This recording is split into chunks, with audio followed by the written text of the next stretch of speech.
Jaya Radha Madhava Kunja Bihari Jaya Radha Madhava Kunja Bihari Jaya Radha Madhava Kunja Bihari Radha Madhava Kunja Bihari Gopi Janavallabha Girivaradhari Gopi Janavallabha Girivaradhari Gopi Janavallabha Girivaradhari Gopi Janavallabha Girivaradhari Yashodanandana Braja Janarandana Shodanandana Braja Janarandana Yashodanandana Braja Janarandana Yashodanandana Braja Janarandana Yamuna Tira Vanachari Yamuna Tira Vanachari Hare Krishna, Krishna Krishna, Hare Hare, Hare Rama, Rama Rama, Hare Hare, Hare Krishna, Krishna Krishna, Hare Hare, Hare Rama, Rama Rama, Hare Hare, Hare Krishna, Krishna Krishna, Hare Hare, Hare Rama, Rama Rama, Hare Hare, Hare Krishna, Krishna Krishna, Hare Hare, Hare Rama, Rama Rama, Hare Hare, Hare Krishna, Krishna Krishna, Hare Hare, Hare Rama, Ram, Hare Hare, Jaya Radha Madhava Kunja Bihari, Jaya Radha Madhava Kunja Bihari, Jaya Radha Madhava Kunja Bihari, Radha Madhava Kunja Bihari.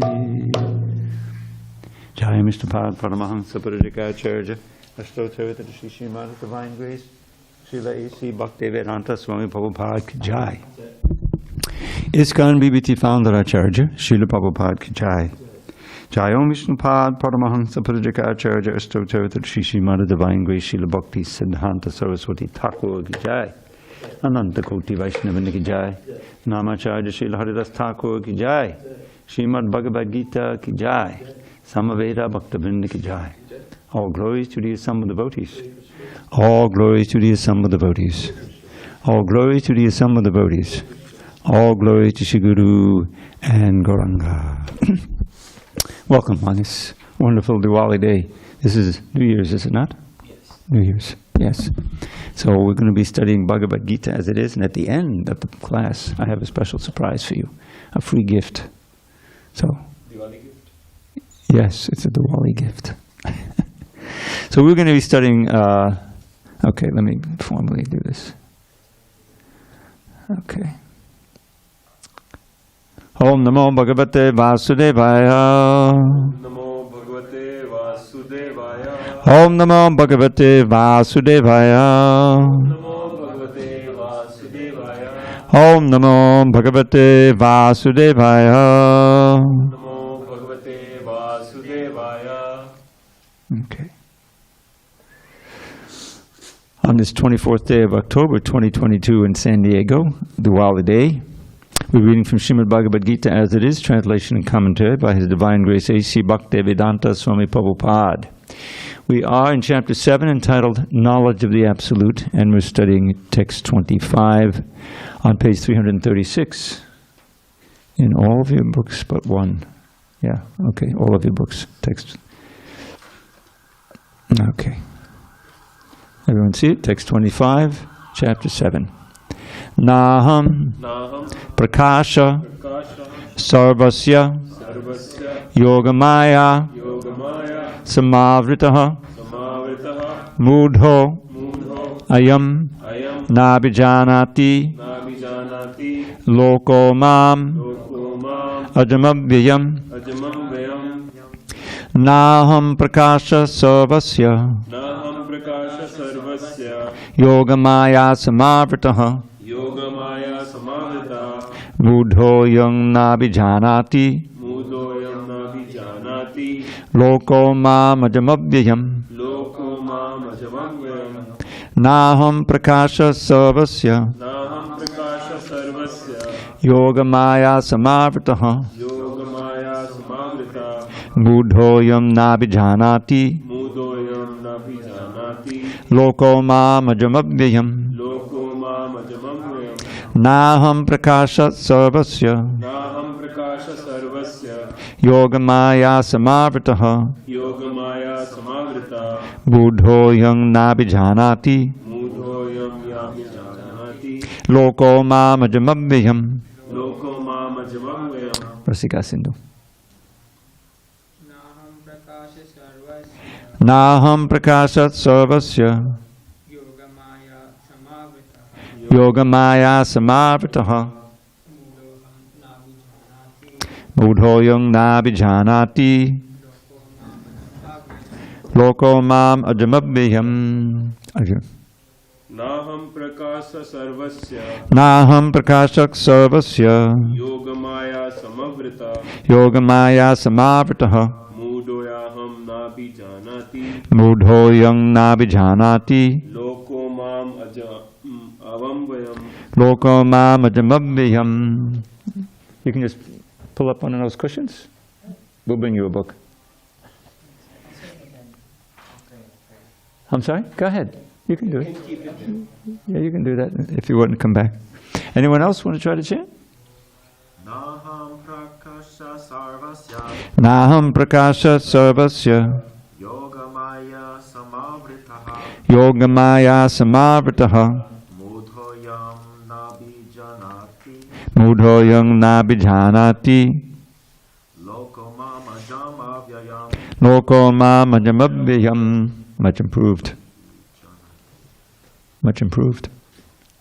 Been practicing. Anyone else? Okay. Word by words, you can all read along silently. Na nor aham I prakashaha manifest sarvasya to everyone. Yogamaya by internal potency. Samavritaha covered. Mudaha foolish. I am these na not. Abhijanati can understand. Lokaha persons.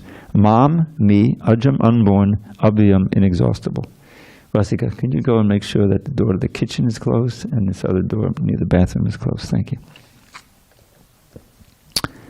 Okay, translation. Krishna says to Arjuna, I am never manifest to the foolish and unintelligent. For them I am covered by my internal potency, and therefore they do not know that I am unborn and inexhaustible. Purport. It may be argued that since Krishna was visible to everyone when he was present on the earth, then how can it be said that he is not manifest to everyone?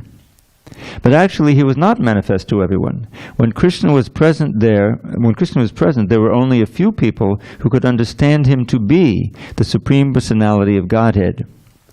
In the assembly of Kurus, when Shishupal spoke against Krishna's being elected president of the assembly, Bhishma supported Krishna and proclaimed him to be the supreme God. Similarly, the Pandavas and a few others knew that he was the supreme, but not everyone. He was not revealed to the non-devotees and the common man. Therefore, in the Bhagavad Gita, Krishna says that but for his pure devotees, all men consider him to be like themselves. He was manifest only to his devotees as the reservoir of all pleasure. But to others, to unintelligent non-devotees, he was covered by his internal potency. In the prayers of Kunti in the Srimad Bhagavatam 1.8.19, it is said that the Lord is covered by the curtain of Yogamaya, and thus ordinary people cannot understand him. This Yogamaya curtain is also confirmed in the Ishopanishad, mantra 15, in which the devotee prays, Hiranmayena patrena satyasyapi hitam mukham tattvam pushana pavranu satyadharmaya drishteye. O my Lord, you are the maintainer of the entire universe, and devotional service to you is the highest religious principle. Therefore I pray that you will also maintain me. Your transcendental form is covered by the Yogamaya. The Brahma Jyoti is the covering of the internal potency. May you kindly remove this glowing effulgence that impedes my seeing your Satchidananda Vigraha, your eternal form of bliss and knowledge. The Supreme Personality of Godhead in His transcendental form of bliss and knowledge is covered by the internal potency of the Brahma Jyoti, and the less intelligent impersonalists cannot see the Supreme on this account. Also in the Srimad Bhagavatam 10.14.7, there is this prayer by Brahma, quote, O Supreme Personality of Godhead, O Super Soul, O Master of all mystery, who can calculate your potency and pastimes in this world? You are always expanding your internal potency, and therefore no one can understand you. Learned scientists and learned scholars can examine the atomic constitution of the material world, or even the planets, but still they are unable to calculate your energy and potency, although you are present before them. The Supreme Personality of Godhead, Lord Krishna, is not only unborn, but also avyaya, inexhaustible. His eternal form is bliss and knowledge, and His energies are all inexhaustible. Om Jnana Timarandasya Jnanandana Shalakaya Chakshu Unmidatam Mena Tasmai Shri Gurave Namaha. I was born in the darkest of ignorance, but my spiritual master Shishupal opened my eyes with the torchlight of knowledge. I offer my humble obeisance unto him and all members of Sri Parampara. So, in the previous verse, Krishna described those who don't understand him. Avyaktam vyaktam apana manyante mama buddhaya. They posit, the impersonalists, that the form of Krishna has been manifest from the real Supreme, which is the impersonal, non-differentiated Brahman. In the prayers we ordered to Srila Prabhupada, we have an obeisance that he wrote because no one knew anything when he first came. So in the second prayer, second line, Nirvishesha Shunyavadi Paschata Deshatarine, which means that he's delivering this Western lands, because at that time he didn't really know. At least he was only had this little storefront in New York City in 1966 when he wrote this. So, of course, he's delivering all the lands. He went around the world 12 times. But at the time, he had focused on the Western world. New York City, he was preaching then. And so he said, Nirbhishesha Shunyavadi Paschata Desha Tarine. He's delivering the people of this Western world from Nirbhishesh. Now, Nirbhishesha means undifferentiated, no details. Just like in Krishna consciousness, there are so many details that we learn about Krishna's form, his pastimes. Like right now is Damodar month, and we're hearing about his wonderful baby pastimes being tied by his mother. And then there's also the description in the Damodar Ashtaka, how the earrings are swinging to and fro, and he has this beautiful phrase, mother's kissing it. You see, that's not Nirbhishesh, that's Vishesh. So many details, and that's what attracts us. The beautiful form and pastimes and words and atmosphere and the land of Vrindavan, and the whole process is there. It's full of transcendental sights and sounds and smells and everything else. So, but those who are abudhiya, not very intelligent, they say that the ultimate reality is this impersonal Brahman. And that avyaktam vyaktam, that the avyaktam, the non-manifested, has become visible in the form of Krishna, but it's a temporary manifestation. Mama param bhava janatu, they do not understand that he's saying my supreme dominion as the personality of Godhead. Param bhavam ajananto mamavyam anuttamam. The same word is used twice, both in these two verses, avyayam. And I counted it, this word appears more than any other in the Bhagavad Gita. And it means that which is imperishable or inexhaustible. You notice that there's this, Krishna says in the 13th chapter, what are the four basic miseries that we try to get out of by stopping birth and death? Birth? Yes. birth, old age, disease, and death. He says, Janma, Mrityu, Jara, Vyadi, Dukkha, Doshana, Darshanam. Now this word Vyadi is a word for disease. And you can see its relation with Avyayam. Vyayam means exhaustible, decaying. Avyayam means never decays, never changes. Prabhupada would like to point out that Krishna, when he's on this battlefield here, he's over 100 years old. And he's got all these grandchildren, he's got 16,108 queens, and he's got 10 children by each one of them. And many of them are grown up, they have their own children. So it's not going to work. So there's, but he looks like he's 20 years old. He looks like a youth, 22-year-old on the battlefield. So that's Krishna. And you can see, I would like to do that. Nobody likes to get old and diseased and die.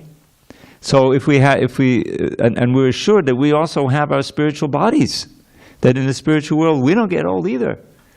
We're eternally Satchidananda, full of bliss and knowledge, So that's our original body. So that was the previous verse. Those who are buddhi are not intelligent, they don't understand my supreme being. Please pull up one of those little cushions. There's so many of them. You can both get a cushion. You can sit there if you like, There's a spot for you. So in this verse is saying, he keeps himself hidden by the Yogamaya potency. Krishna is not available to all. He requires that you have a certain purity, interest, receptivity for him to reveal, and he reveals proportionate to your faith. Just like Srila Prabhupada, he came to America, nobody knew anything about Krishna, practically speaking. If they may have heard of Krishna, but they didn't really know the truth of Krishna. So by great effort, he implanted the faith by his own personality, by the chanting, by the preaching, by the cooking, by his writing the books. And people became interested in following the process by which they can then begin to perceive Krishna in the world. And see, it looked like this chapter. There's a verse in this chapter where he's saying, Boomer apo anano vayo kangmano buddhadevacha. Ahankara itiyame binnapakarashada. So this is something that we can totally relate to. He's simply enumerating the material energies that we're surrounded with all the time. Earth, water, fire, air, ether. Basically it means solid matter, liquids, gases, energy, radiant energy, space that everything is in. These are the gradually more subtle material energies, and then there's the even more subtle ones that we certainly accept are real, but we can't see them, taste them, smell them, weigh them. The mind, the intelligence, the ego, the sense of self. Krishna says these are basically the raw materials through which I manifest the material world. And within all of that are the higher energy. This is the lower energy, meaning the apara prakriti. Why is it lower? Because it's not conscious. There's no consciousness here, But we are conscious living beings. But our bodies are made of those same energies, right? They're extremely complicated machines that are being animated by the presence of the soul. And as soon as, like all machines, eventually it breaks down. I mean, the amazing thing about the body is that I was reading how when you sleep, the body repairs everything. There's all kinds of repairs going on, because the different cells get damaged, whatever, And when you're young, that happens, if you get enough sleep, that happens and you're very vital. As you get older, that repair ability becomes less and you find things don't work so well anymore. But it's miraculous. It can only be created by a divine intelligence, let's put it that way. It's quite obvious. So, but all of this is hidden to those who have no faith. That's why Naham Prakasha Sarvasa, I'm not manifest to everybody. Yeah, they could see me when I came, but how many really accepted that I was the Supreme Personality of Godhead? We need to get Haribol. Thanks for coming. Can we get some books for them? We have so many books in the shelf. We're on page 336. Yoga Maya. Very important concept. Yoga Maya is Krishna's internal energy, and we should understand there's a relation between Mahamaya and Yoga Maya. Mahamaya is what we experience all the time. What makes everybody forget God, they forget even that they're spiritual, and they become absorbed in the things of the external energy. And this is a great tragedy, really, because human life is a rare benediction. We learn, one of the first things we learn in Bhagavad Gita is that you're not the body, you're spirit soul, pure spirit. And the good news is we never die. No one dies. The body may die, but you don't die. You're the soul.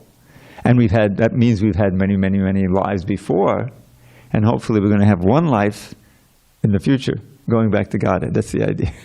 But we want to end that. We want to end that transmigration because it's great suffering, and it's not what we're supposed to be doing. It's a kind of punishment.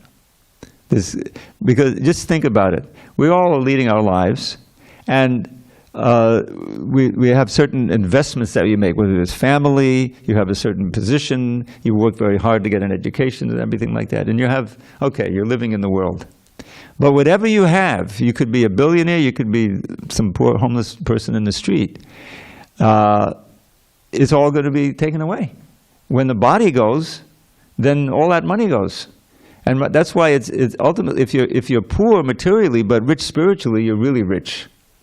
Because the matter is going to go anyway. So the less you're attached to, the less traumatic it's going to be when it's all taken away. So we're all very much assuming that none of you are multi-billionaires. Okay, no one's raising their hand. Then you're more fortunate than these famous multi-billionaires, Bezos and those guys, Because just see how much disappointed they'll be when it's all taken away, when the body goes. Because all the accounts are in the name of that body, but you're not going to be in that body anymore. You understand? That's disappearing. So it's futile. It's a tragic waste of time and effort to try to take all of your energy and put it into the material environment. Yes, we have to maintain. It's not that I'm saying we should all, take sannyas and just rely, on handouts. That's a very vaulted state. Probably it's hard to do it in America. Maybe you can go to India and you can do it. I mean, we have sannyasis. I'm like, don't get me wrong.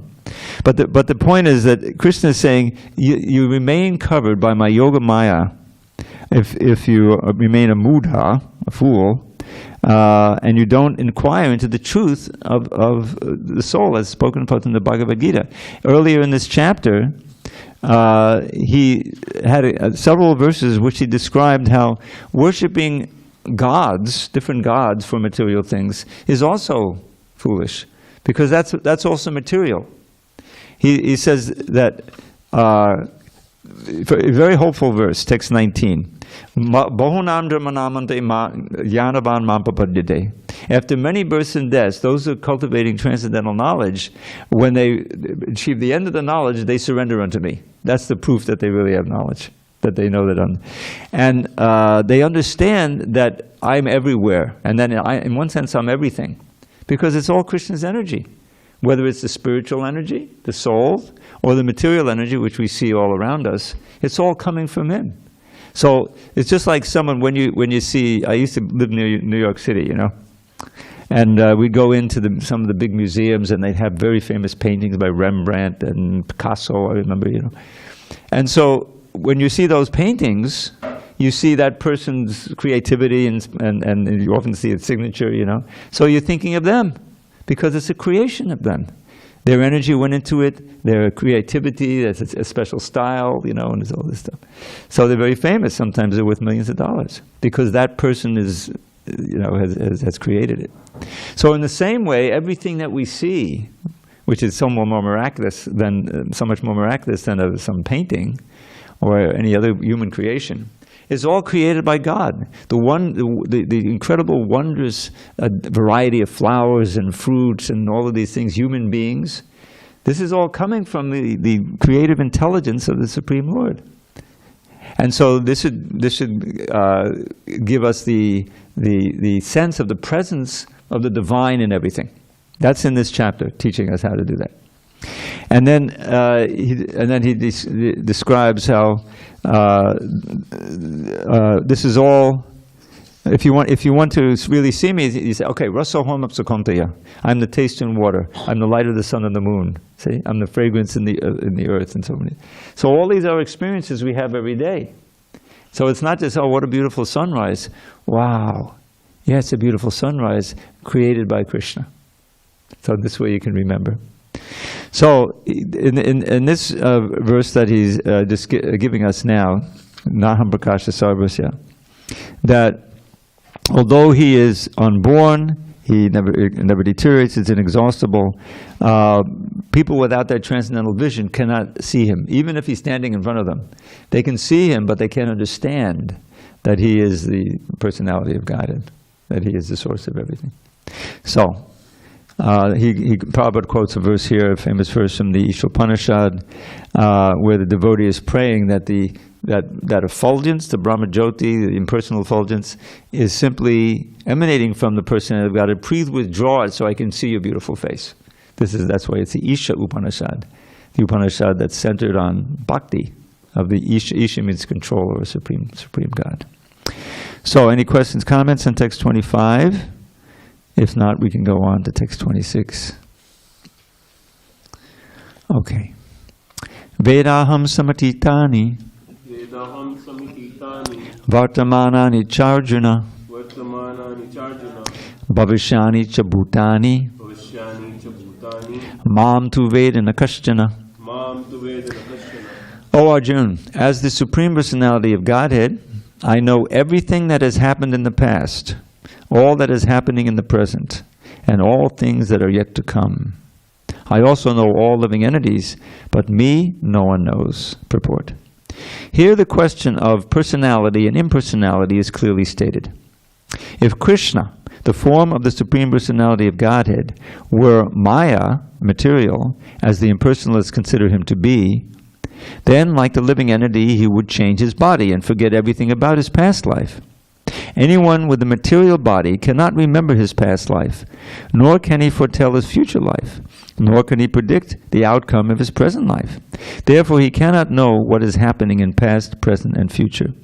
Unless one is liberated from material contamination, he cannot know past, present, and future.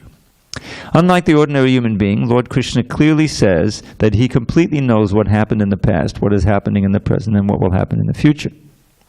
In the 4th chapter, we have seen that Lord Krishna remembers instructing Vivasvan, the sun god, millions of years ago. Krishna knows every living entity because he is situated in every living being's heart as the Supersoul. But despite his presence in every living entity as Supersoul, and his presence as the Supreme Personality of Godhead, the less intelligent, even if able to realize the impersonal Brahman, cannot realize Sri Krishna as the Supreme Person. Certainly the transcendental body of Sri Krishna is not perishable. He is just like the sun, and Maya is like a cloud. In the material world, we can see that there is the sun and that there are clouds and different stars and planets. The clouds may cover all these in the sky temporarily, but this covering is only apparent to our limited vision. The sun, moon, and stars are not actually covered. Similarly, Maya cannot cover the Supreme Lord. By his internal potency, he is not manifest to the less intelligent class of men. As is stated in the 3rd verse of this chapter, out of millions and millions of people, some try to become perfect in this human form of life, and out of thousands and thousands of such perfect men, hardly one can understand what Lord Krishna is. Even if one is perfected by realization of impersonal Brahman or localized Paramatma, he cannot possibly understand the Supreme Personality of Godhead, Sri Krishna, without being in Krishna consciousness. So the process of Krishna consciousness is one of revelation. And it's entirely up to Krishna how much of his personality he reveals. And he explains in several places, I reveal myself in proportion to the faith and devotion of the person. And now in the previous purport, a few verses back, Prabhupada quoted a beautiful verse by Lord Brahma. Lord Brahma is the original person in the universe. He lives for an extraordinarily long time, and he engineers the whole planetary system. And he was once bewildered, and it's understandable, because here's Lord Brahma, who emanated from Garbhodakshay Vishnu on a lotus, And he's heard that his Lord has appeared, and he's now in Vrindavan, and he comes down, and there's this little boy with a little fruit and yogurt in his hand, and was playing with his friends and the cows, and that's God. How could that be? He was bewildered. This is called Brahma Vimohan Leela. So he played a trick, and he didn't hurt anybody. Krishna was there with all of his friends and the cows and the calves. Actually, not the cows. He was a calf herd at that time. And so what happened was the boys had all gathered around Krishna. They're having a picnic lunch. And in the ecstasy of that lunch, they forgot about the calves, and the calves wandered away to get their lunch, which is grass. So they go wander after where are the calves? The boys were, that's their job, to take care of them. So Krishna said, okay, look, I'll go get the calves. You just stay here, and I'll bring them back, and we'll continue our lunch. So he wandered to find the calves. He couldn't find them. Brahma had taken them and put them in a cave and put them to sleep, So he comes back, his boys are gone. He's all alone. You know this story. So Krishna says, I can't go back alone. The parents of the boys and the cows will be distraught. So what did he do? He expanded himself into, he had thousands of boyfriends, and each one is unique. Everyone has his little idiosyncrasies, how he dresses, how he walks and talks, So he expanded himself, identical set of boys, so even the mothers wouldn't know. Same thing with the calves, so the cows wouldn't know. So for a whole year, it went on for a year, he was going out to play and everything. And the mothers, suddenly they felt a great upsurge of ecstasy. They didn't know why. They're taking care of their boys, but they're actually Krishna. So having a chance to serve Krishna, and the cows are suckling their calves are actually Krishna. So it was just a whole flood of love, even more than usual, was overflowing. Balaram became puzzled. A day before the end of the year, he asked Krishna, what's going on here? There's too much love going on. So Krishna explained, he said, oh, now I get it. So now here's an interesting fact. Brahma lives an extraordinarily long time. If I tell you how many, some of you may walk out and say, oh, this is too much, I can't believe that. That's too much. 311 trillion and 40 billion years. That's how long he lives. And so, but he lives 100 years by his own time. To him it seems 100 years. Now you can imagine, our 100 years, is not even a split second compared to 311 trillion billion. So what is 1 year? Practically no time. So he came back after one moment of his time to check out what's going on, because he knew he's playing with fire, And he comes back and says, what's this? Everything's going on normally? I hid the boys, I hid the calves. So he went and checked it, and they're still there. So he says, oh, this is a new set. So he realized, oh, this is God. This is Krishna. He's expanded himself.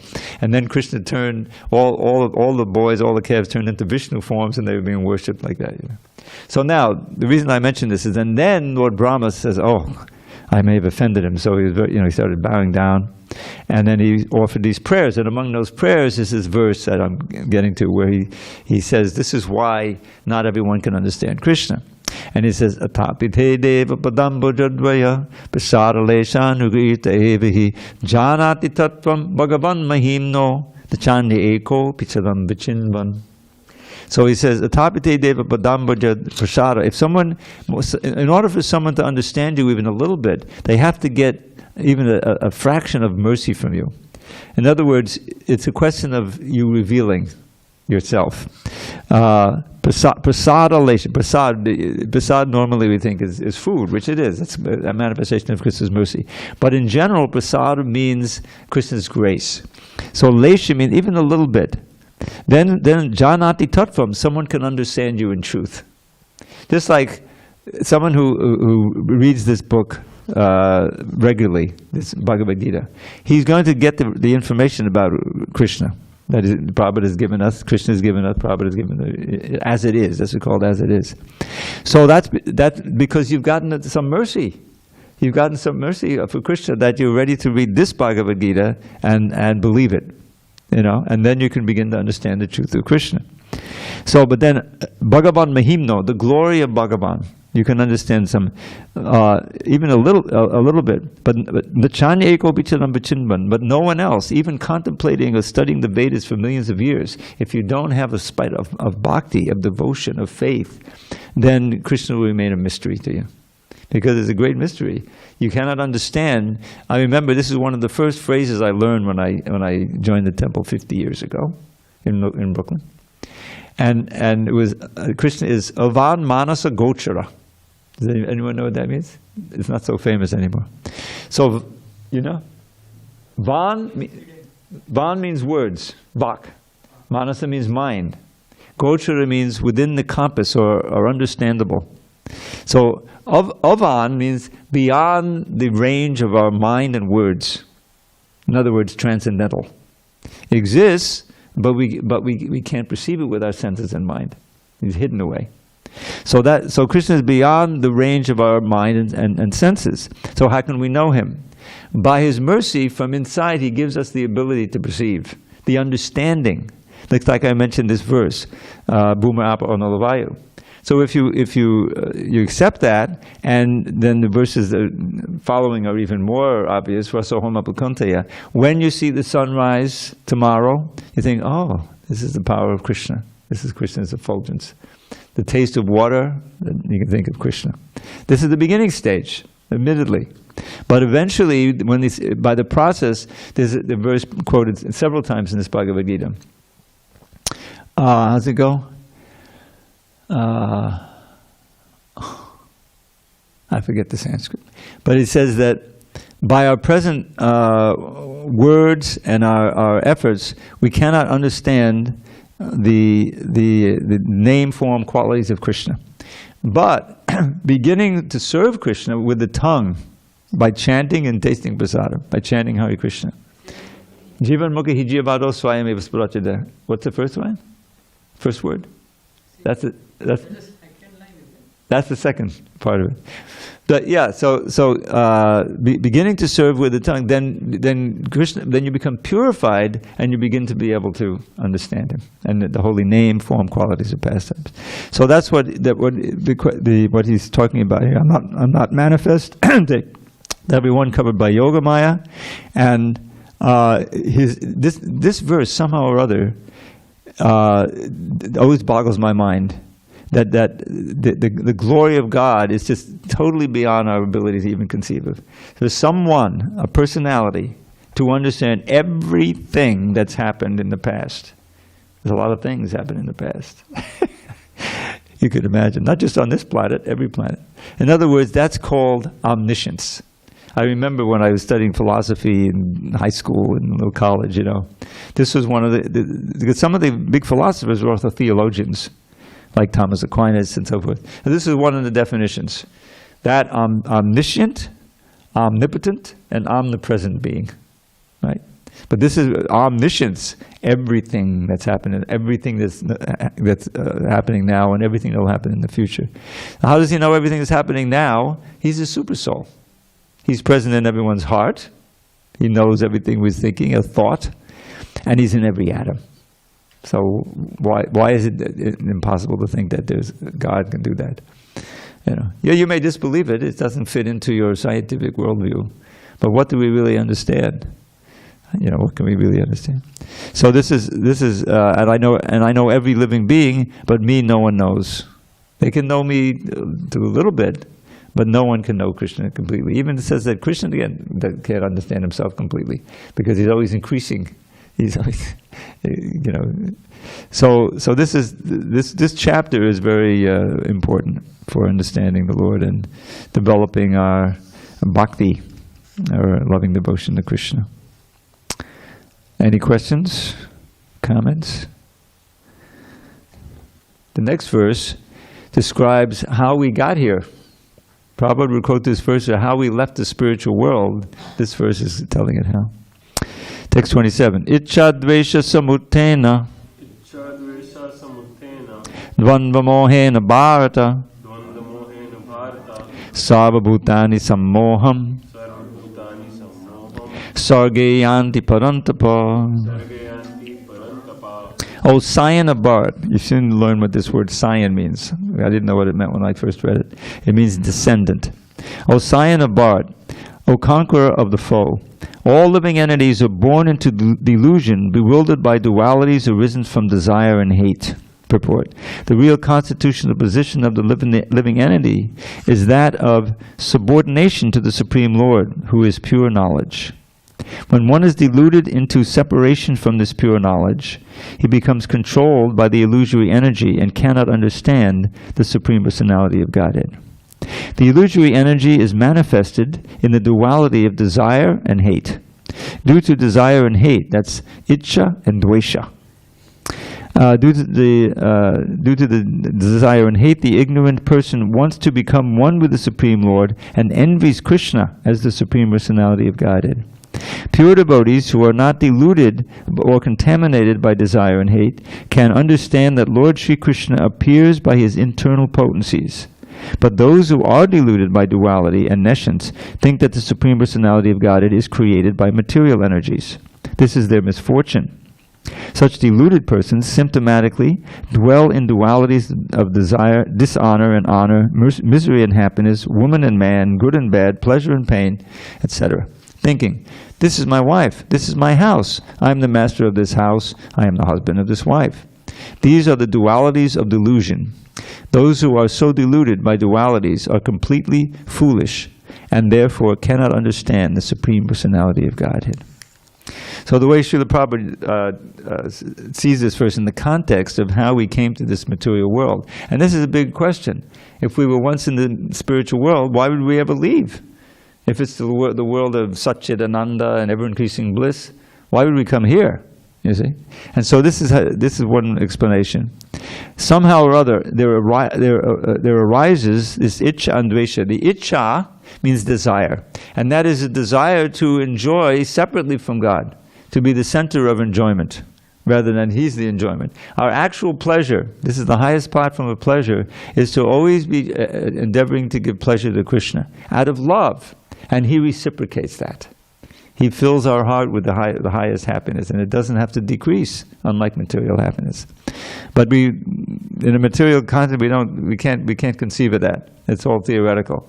So, but it started out with our hate or not wanting to serve Krishna and wanting to enjoy like Krishna. And from that arises dvandva mohena, the delusion of dualities, good and bad, pleasure and pain, heat and cold, all the things we experience in this material world. All living entities who are here, sarva bhutani, are thus completely bewildered. And sarge yanti parantapa, which he read as, this means entering into the creation. Sarge, well, taking birth into creation. Sarga is a word for creation. So he sees that. There's a verse in the 11th canto, describes also how we come here. And it begins with the word bhayam, because as soon as we leave the spiritual world, then we have to have a material body, and fear comes up. If every animal, like the birds, there's this reflex to try to escape danger, because it's a very dangerous place, right? And so fear can be overwhelming. It's a very powerful emotion. So how does that fear arise? Because there's no anxiety, there's no fear in the spiritual world. That's why it's called Vaikuntha. No anxiety, no fear. So it's bhayam.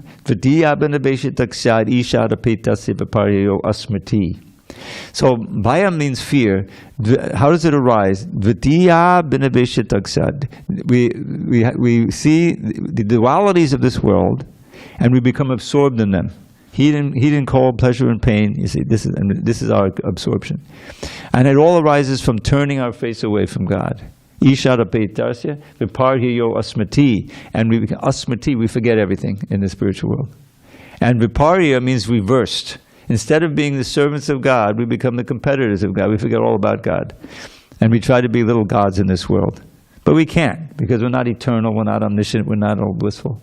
And so we're frustrated, and if we keep doing that, we lose the human form, and we go through so many species, gradually come back up, and then, until we can get knowledge and get inspiration. So that's why it says, we came into this world by turning away from God. The only way back to the spiritual world is turning back toward God. Tanmahayato, by his bewildering material energy, this has occurred. Buddha, one who's intelligent. Abhajetam, worships him. How? Bhakti Aikayesham, with one-pointed pure devotion, unmotivated. You know, it's the height of tragedy and foolishness to worship God for material things that will keep you attached to this world. You know, you better pray to God for pure devotion. That's why he quoted Kunti. Didn't he quote Queen Kunti in one purport? One of her prayers is, I put it into a little poem. See, near the end of her prayers, Krishna's the battle of Kurukshetra is over. The Pandavas have won. And he's about to leave Hastinapur and go back to Dwarka, and soon wind up those pastimes. So this is a very moving chapter, chapter 8 in the first canto of Srimad Bhagavatam, and he's saying she says Tvai me ananda vishaya mati marupate asakrit ratamund bhatara dha gange baugamadhanvati. O Madhava, please ever fill my mind with thoughts of thee, not any other kind. As Ganges' torrent flows into the sea, let all my love flow constantly to thee. This is a perfect prayer. Because that pure love for Krishna is the purpose of everything we're doing in Bhakti Yoga. Now our attachments, our love is spread all over. You know, we love some people here and there, and children, that's natural. But it's not permanent. It's temporary. And that love is meant for Krishna. Through God, we can love everyone. Because we see everyone as spiritual. But then there's only designations, my clan, my this and that. That's illusion. That's the delusion of duality. When you see. Yes, please. Do you have the mic right behind you?